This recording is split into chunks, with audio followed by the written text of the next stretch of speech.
Pangit daw ako? Ako ang hari ng mga gwapo. Wala nang ibang gwapo dito sa Pilipinas. Yo, what's up mga kaimso? Yo, what's up? Maraming nagsasabi sa akin mga kaims. Pangit daw ako? Pangit daw ako? Tangina. Ako, ha? Ako ang hari ng mga gwapo. Wala nang iba. Ha? Wala nang ibang gwapo dito sa Pilipinas kundi ito, Kuya Ems. Kuya Ems, wala nang iba. Ako ang hari ng kagwapuhan.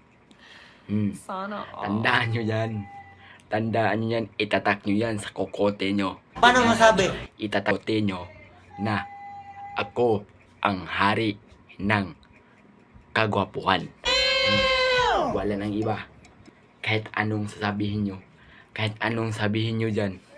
Tangina, ako ang hari ng kagwapuhan. Wala nang iba. Kuya Ems.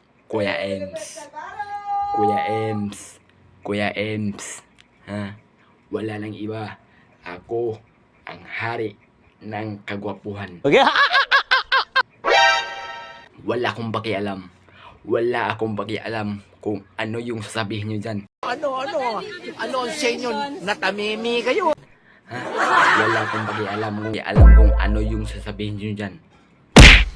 Pero ang alam ko sa sarili ko na ako ang hari ng kagwapuhan. God, please, no! No!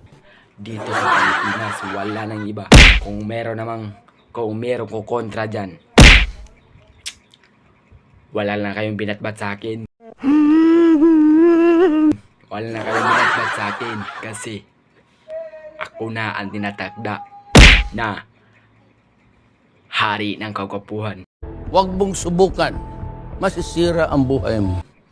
dito sa Pilipinas at sa buong mundo.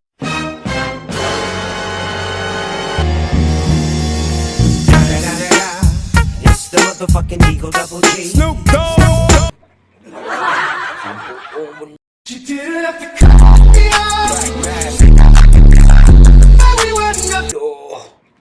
Ako ang hari ng kagwapuhan. Itatak nyo yan sa kokote nyo. Itatak nyo yan sa kokote nyo. Kapag hindi nyo itatak sa kokote nyo, magsisisi kayo bandang huli. Magsisisi kayo kung hindi nyo yan itatak sa kokote nyo. Itatak nyo sa kokote nyo na Kuya Ems or Kuya MGE ang hari ng kagwapuhan. Itatak nyo yan sa kokote nyo.